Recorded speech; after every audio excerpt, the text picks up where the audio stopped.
Hello everyone, आप सभी का हमारे चैनल पे स्वागत है बच्चों।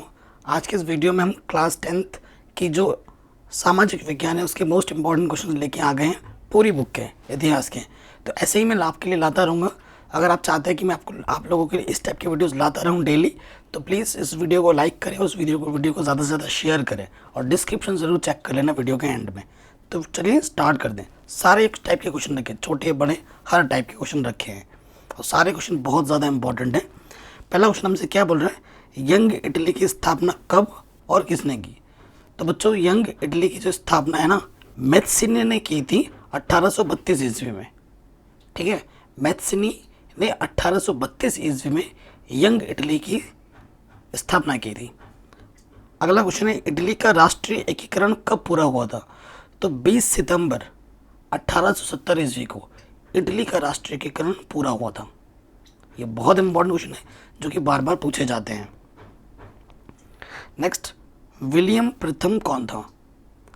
ठीक है, तो विलियम प्रथम प्रशा के सम्राट फ्रेडरिक विलियम चतुर्थ का भाई और रीजेंट था। ठीक है, और 1958 में प्रशा का सम्राट कौन बना? सन 1858 में वह प्रशा और बाद में जर्मन साम्राज्य का सम्राट बना। ठीक है, 1858 में प्रशा का बना और उसके बाद में जर्मन साम्राज्य का वो सम्राट बना था।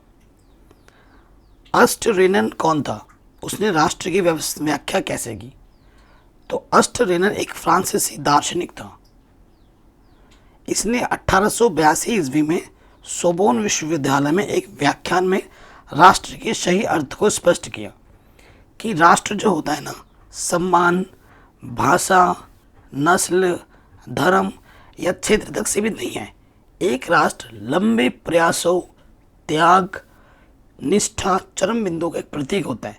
जैसे हमारे भारतवर्ष की बात कर ली जाए, भारत देश की बात कर ली जाए, हमें कई सौ साल लग गए। पहले हम मुगलों के गुलाम रहे, उसके बाद फिर हम अंग्रेजों ने गुलामी की। इन सब से आगे चलकर, इन सब से लड़कर, कई लोगों के बलिदान को पाकर हमें हमारा भारत देश मिला। ठीक है, जिसमें गौरवशाली अतीत, महान पुरुषों के नाम और योगदान शामिल होता है। अतः यह वह सामाजिक पूंजी है जो एक राष्ट्रीय विचार पर आधारित होता है। ठीक है, तो अर्नेस्ट कौन थे? एक फ्रांसीसी दार्शनिक थे और उन्होंने ये राष्ट्र की व्याख्या दी जो कि ज़बरदस्त थी। इटली का राष्ट्रीय एकीकरण कब पूरा हुआ था? तो 20 सितंबर 1870 को इटली का राष्ट्रीय एकीकरण पूरा हुआ था। ठीक है, फिर बोल रहे हैं विलियम प्रथम कौन था? 1858 में प्रशा का सम्राट कौन बना? तो विलियम प्रथम प्रशा के सम्राट फ्रेडरिक विलियम का चतुर्थ का भाई था और रीजेंट था। ठीक है, ये क्वेश्चन मैं ऑलरेडी बता चुका हूँ, फिर से रिपीट हो गया है। तो ये क्वेश्चन फिर से रिपीट हो रहा है आई थिंक। फ्रेडरिक सारियो के चित्रों में किस भावना को अभिव्यक्ति की गई थी? ठीक है, तो फ्रेडरिक सारियो के अनुसार देखो क्या, सन 1848 ईस्वी में फ्रांस के फ्रेडरिक सारियो ने 4 चित्रों की एक श्रृंखला बनाई। 4 चित्र बनाए और उसकी एक श्रृंखला बनाई। इन चित्रों के माध्यम से विश्वव्यापी प्रजातांत्रिक और सामाजिक गणराज्यों की कल्पना की। ठीक है, जैसे हमारा भारत में आपको पता है भारत माता, तो हर देश का कुछ ऐसा चित्र था। ठीक है, इन चित्रों में स्वतंत्रता की प्रतिमा की वंदना सभी वर्ग के स्त्री पुरुष को करते हुए दिखाया गया था। ठीक है, ये जो चित्र होते थे वो देश को एकजुटता में बांधने का प्रयास करते थे, उनमें राष्ट्रभक्ति भरने का प्रयास करते थे। मारियन और जर्मेनिया के चित्रों का महत्व बताइए।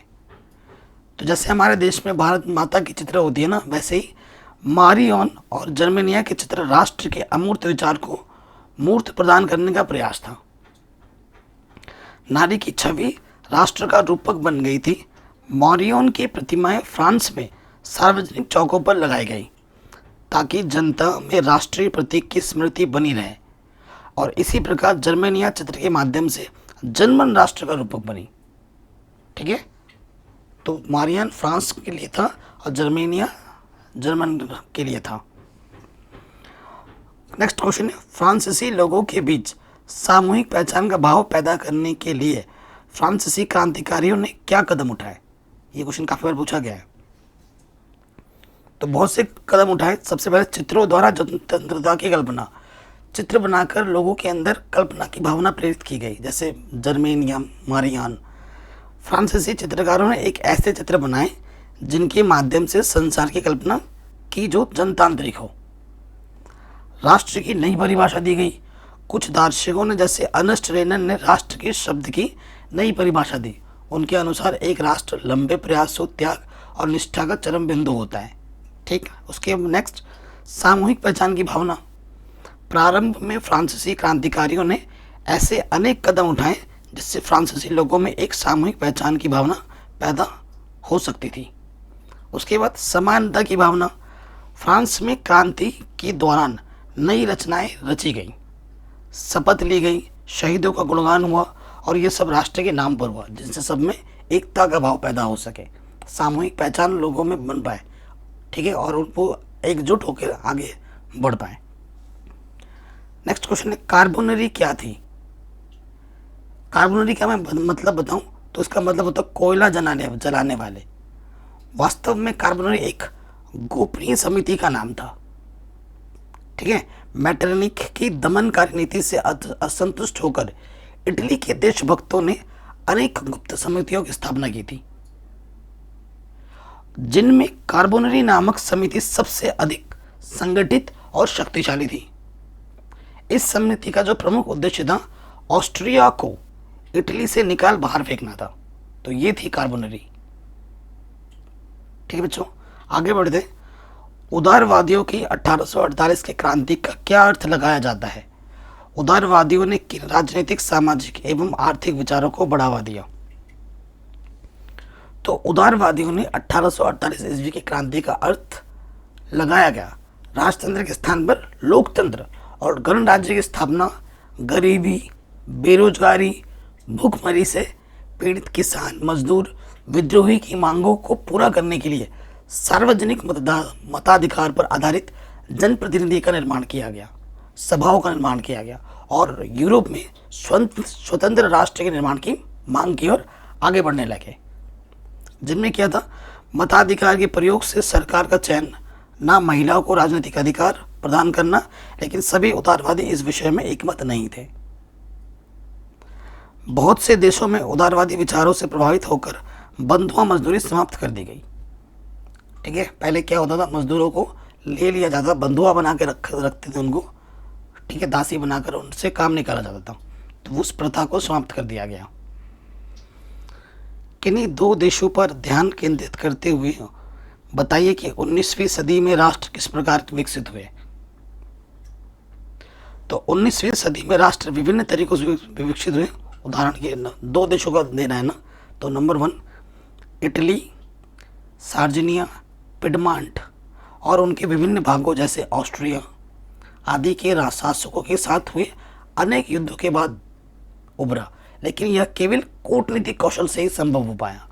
अगर आप चैप्टर आपने डीप अच्छे से पढ़ा होगा तो ये समझ पा रहे हैं।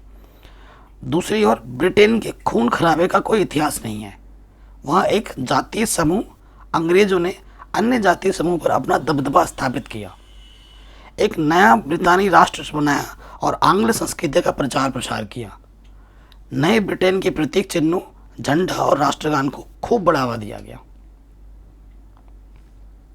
ठीक, अगला क्वेश्चन है, किन्हीं दो देशों पर ध्यान केंद्रित कर बताइए 19वीं सदी में राष्ट्र किस प्रकार विकसित हुए। तो ये तो ऑलरेडी फिर से आ गया है, रिपीट हो रहा है।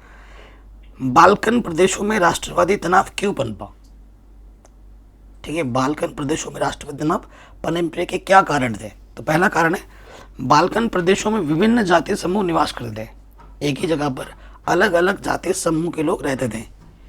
इन जातीय समूह में आपसी संघर्ष होता रहता था। आप देखते हो अपने समाज में अलग अलग जाति के लोग जो रहते हैं उनमें आपसी बैर होता रहता है।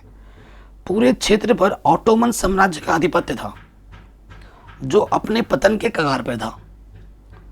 इंग्लैंड, जर्मनी, रूस, ऑस्ट्रिया, हंगरी जैसी शक्तियां बाल्कन पर अन्य शक्तियों की पकड़ को कमजोर करके क्षेत्र में अपने प्रभाव को बढ़ाना चाहती थी।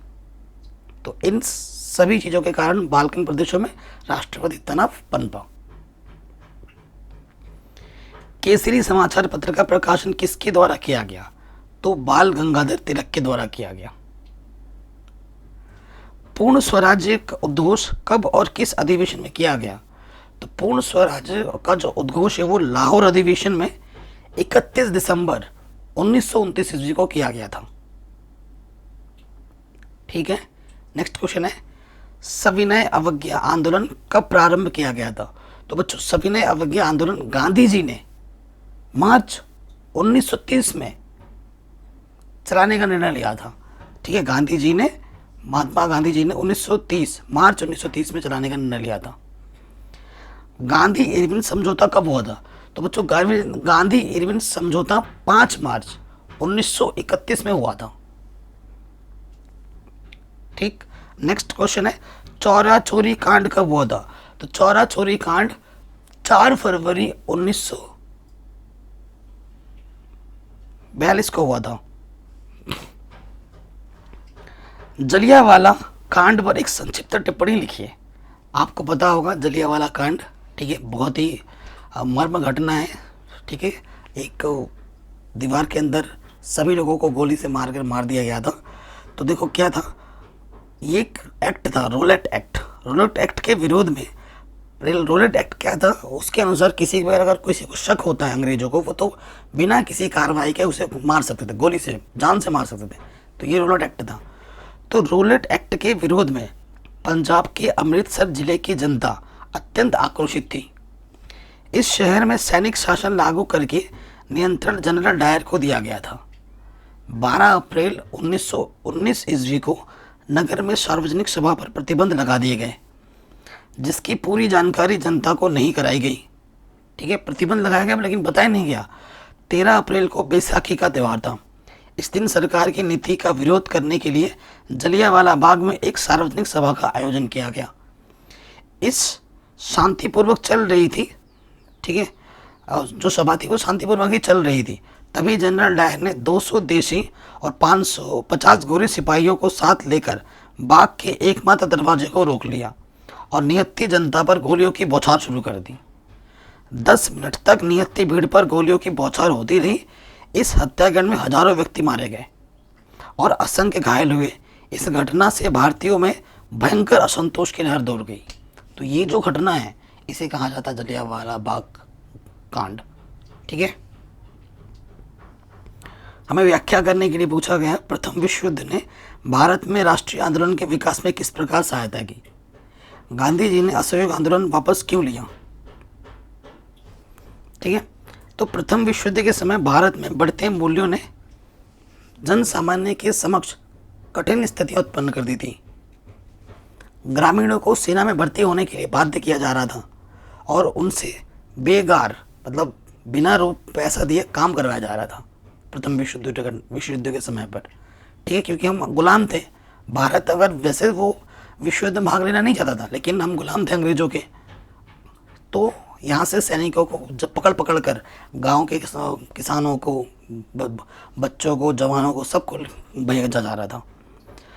गांधी जी ने असहयोग आंदोलन वापस क्यों लिया? गोरखपुर के चौरा चौरी में हुई हिंसा घटना के कारण 1922 में गांधी जी ने असहयोग आंदोलन को वापस लेने का निर्णय लिया। ठीक है, चौरा चौरी कब हुआ था? 1922 में हुआ था।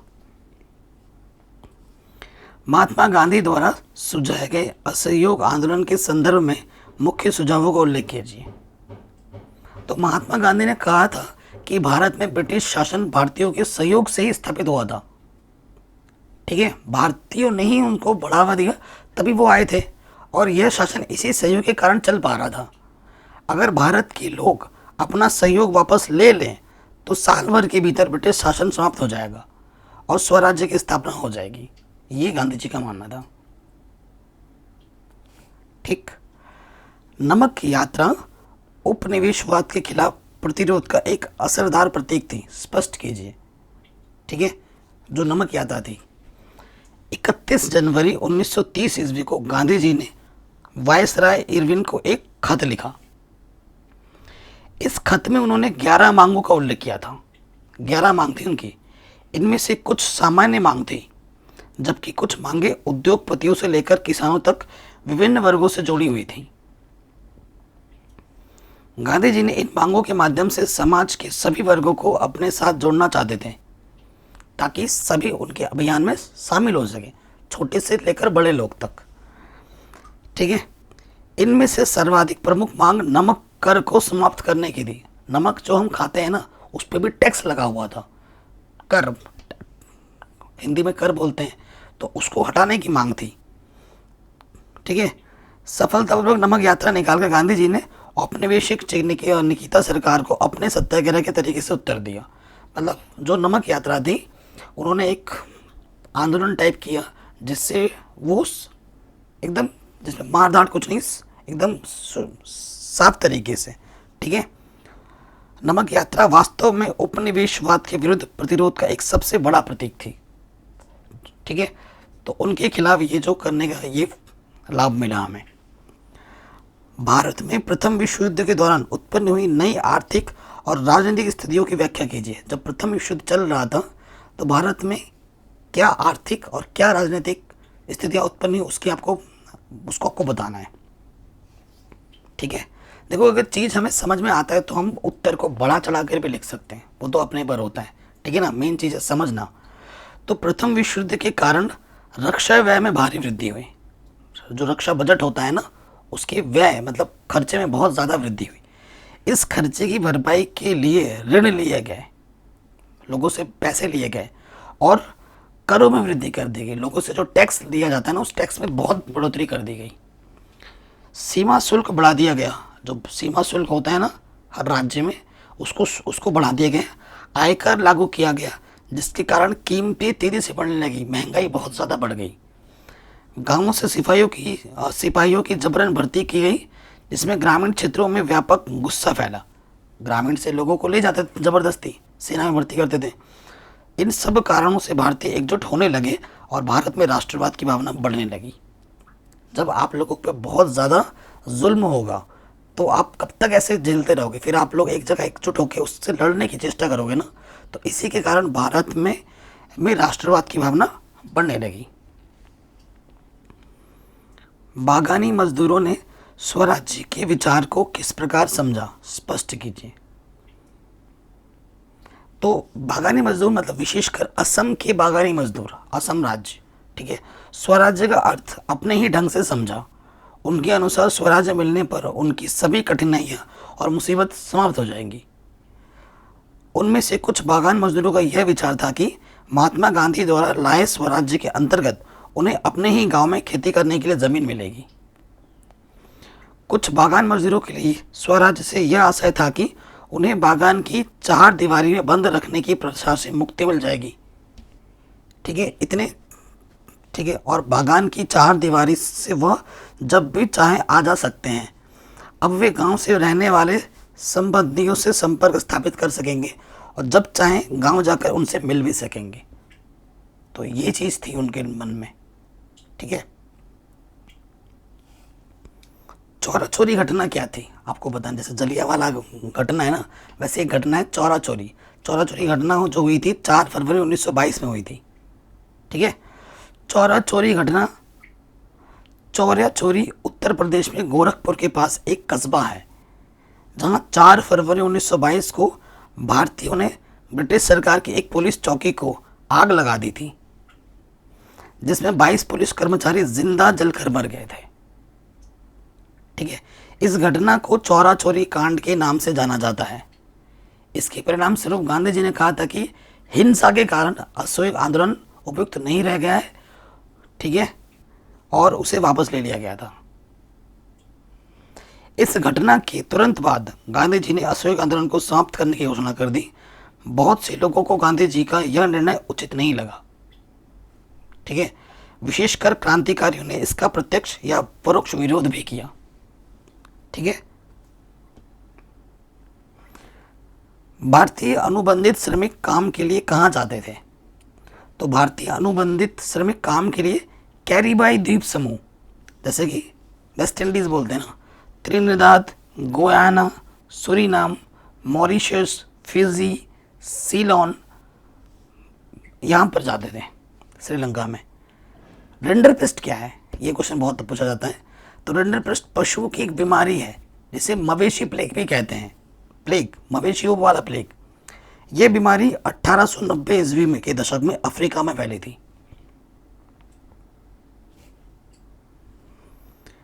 भूमंडलीकृत विश्व निर्माण में आधुनिक तकनीक की भूमिका का उल्लेख कीजिए। आधुनिक तकनीक में क्या है? रेलवे, टेलीग्राम, भाप के इंजन, हल्की रेल बोगियां, बड़े जहाज और वातानुकूलित जहाज़ों ने भूमंडलीकृत विश्व के निर्माण में महत्वपूर्ण भूमिका का निर्वहन किया। यातायात और संचार साधनों के विकास ने विश्व की ज़रूरतों को पूरा करने में बहुत बड़ा योगदान दिया। विश्व के देशों की पूरी जो दूरी है वो सिमट के रह गई, वो है ना। पहले बहुत टाइम लगता था और अब हवाई जहाज आ गए। पहले हमें समुद्रों के रास्ते जाना पड़ता था, जिसमें बहुत खतरा भी था और बहुत टाइम भी लगता था। और भूमंडलीकृत विश्व का सपना साकार हुआ। जब हम कहते हैं कि 16वीं सदी में दुनिया सिकुड़ने लगी थी, इसका क्या मतलब है? दुनिया सिकुड़ने का मतलब है संसार के विभिन्न महाद्वीपों के लोगों के बीच पारस्परिक संबंधों में वृद्धि। ठीक है। सिल्क रूट से संसार के कौन से भाग जुड़े हुए हैं? तो सिल्क रूट से एशिया के साथ यूरोप, उत्तरी अफ्रीका से जुड़ा हुआ है। ठीक है। राष्ट्रीय पहचान के निर्माण में भाषा और लोक परंपराओं के महत्व पर चर्चा कीजिए। ठीक है। किसी व्यक्ति की जो पहचान होती है ना, उसकी भाषा और पारंपरिक रीति रिवाजों द्वारा होती है।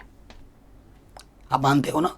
आप अभी सपोज करो मैम, आप किसी भी, जैसे अगर मैं आपको बताऊं कोई भोजपुरी है, भोजपुरी क्या बोलूं, जो लोग पूर्विया लोग होते हैं जो यूपी में रहते हैं ना, उनमें ज़्यादातर लोग, उनकी भाषा क्या होती है, वो बोली उनकी भोजपुरी होती हैं, पूर्विया होती हैं। एंड उनमें कई तरह के पूजा पाठ होते हैं। ठीक है। जैसे मैं बंगाली हूँ, ठीक है, मैं हमारे यहाँ पर हम बंगाली बोलते हैं और उसके साथ साथ दुर्गा माता की पूजा यहाँ पर होती है कि नहीं? तो अलग अलग लोगों की जो पहचान होती है उसकी सांस्कृतिक लोग से, उनकी भाषा से होती है। क्योंकि वो जो भाषा बोलता है वो एक राष्ट्र, उसकी मातृभूमि से संबंध होती है। एक राष्ट्र ही है जो किसी व्यक्ति से अधिक महत्वपूर्ण होता है। तुमसे भी बड़ा तुम्हारे लिए तुम्हारा देश है, राष्ट्र है ना। साथ ही किसी भूमि या प्रदेश की भाषा और पारंपरिक रीति रिवाज दीर्घ काल में विकसित होकर स्थापित हो पाते हैं। लोग जन्म लेते हैं, मरते हैं, लेकिन भाषा और परंपराएं यथावत बनी रहती है। मैं आज हूँ, कल नहीं रहूँगा, लेकिन मेरे बाद पे मेरी भाषा रहेगी, मेरा देश रहेगा, है ना, मेरी संस्कृति रहेगी। उसको बनाने वाले लोग रहेंगे, उसको मानने वाले लोग रहेंगे। वो कभी नहीं मरती, वे सदैव जीवित रहते हैं। व्यक्ति जहाँ भी जाता है उसे पहचान देती है। ठीक है। अगला क्वेश्चन है, होशे क्या था? तो त्रिनिदाद में मुहर्रम में वार्षिक जुलूस को एक विशाल उत्सवी मेले का रूप दिया गया। इसमें सभी धर्म व नस्लों के मजदूर हिस्सा लेते थे और इसी उत्सव को वो क्या कहते थे? होशे।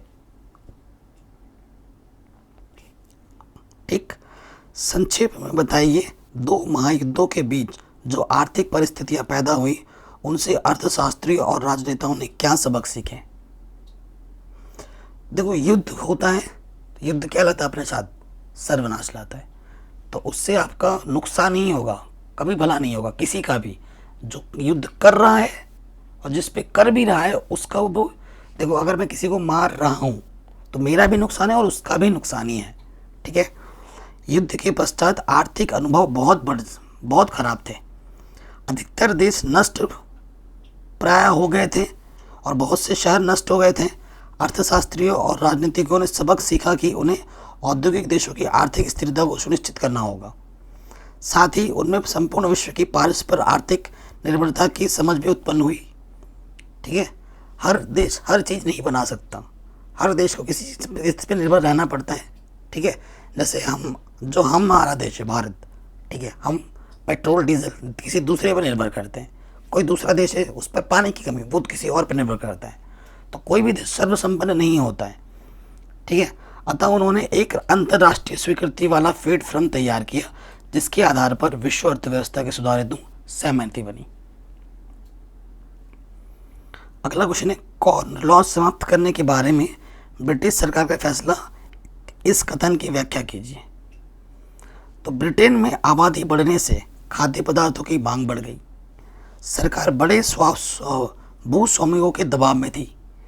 इसके कारण उसने मक्का के आयात पर प्रतिबंध लगा दिया।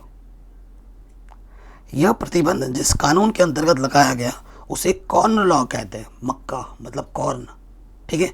ब्रिटिश सरकार द्वारा कॉर्न लॉ समाप्त करने के पश्चात बहुत कम मूल्य पर खाद्य पदार्थों का आयात किया जाने लगा। आयातित खाद्य पदार्थों की लागत ब्रिटेन में पैदा होने वाले खाद्य पदार्थों से भी कम थी, ठीक है। परिणाम स्वरूप ब्रिटेन के किसानों की हालत बिगड़ने लगी। भाई, जिस देश का किसान फसल उत्पादन कर रहा है और वो बेचना चाहता है, ठीक है, वो क्या कर रहे हैं, वो बाहर से कौन ला रहे थे, मक्का ला रहे थे, जो यहाँ से भी सस्ते पड़ रहे थे। और यहाँ के किसानों की फिर हालत ख़राब हो गई, वो कहाँ बेचें फिर, है ना। वे आयातित माल की कीमत का मुकाबला नहीं कर सकते थे। विशाल भूभाग पर कृषि कार्य बंद हो गया। हजारों लोग बेरोजगार हो गए। गांवों से उजड़कर वे या तो शहरों में या फिर अन्य देशों की ओर पलायन करने लगे। ये कारण था, ये चीज़ें उत्पन्न होगी कॉर्न लॉ से। रेशम मार्ग से आप क्या समझते हैं, सब विस्तार लिखिए। मार्ग मतलब रास्ता। किसानों की हालत बिगड़ने लगी थी क्योंकि वे आयातित माल का कीमत का मुकाबला नहीं कर सकते थे। यार, किसने लिख दिया है उल्टा, ठीक है। तो ये क्वेश्चन हो गए थे, फिर अरे कहाँ पर आ गया।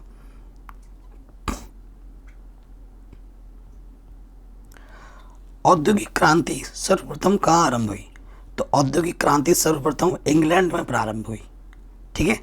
फ्लाई शटल का आविष्कार कब और किसने किया?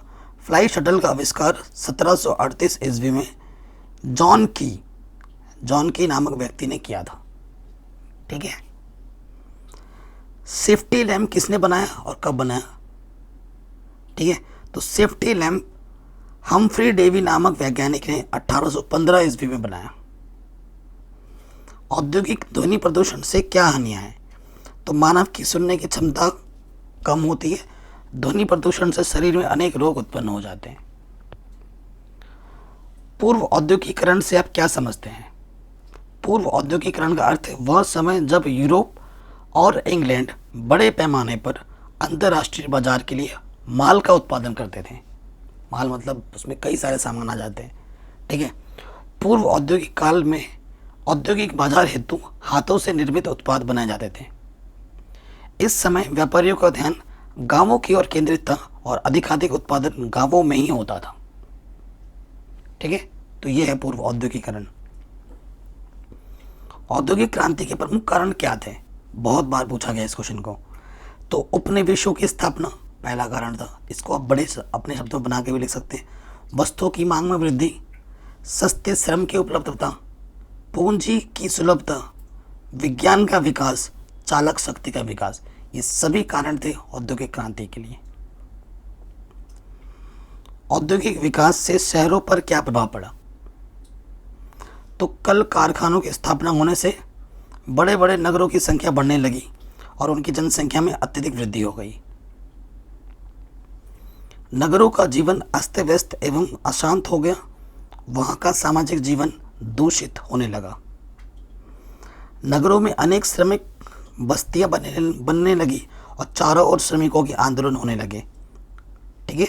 नगरों में रहने वाले श्रमिकों में मद्यपान मतलब शराब पीना, जुआ खेलना, निकृष्ट कोटि का साहित्य पढ़ने की व्यसन उत्पन्न हो गए। निकृष्ट कोटि का साहित्य मतलब अश्लील चीज़ें, ठीक है। नगरों में जल प्रदूषण, वायु प्रदूषण की समस्या उत्पन्न हो गई। तो ये 7 दुष्परिणाम देखने को मिला। अब कुछ एमसीक्यू हम ले रहे हैं। इंग्लैंड में सर्वप्रथम औद्योगिक क्रांति कहाँ हुई, किस चीज़ में हुई? तो वस्त्र उद्योग में हुई सबसे पहली क्रांति। वे मार्ग जो न केवल एशिया के विशाल क्षेत्रों को एक दूसरे से जोड़ने का कार्य करते थे बल्कि एशिया और उत्तरी अफ्रीका को भी जोड़ते थे, वो क्या कहलाते? वो कहलाते थे रेशम मार्ग। क्या कहलाते थे वो? रेशम मार्ग। स्नीपिंग जेनी का आविष्कार किसने किया था?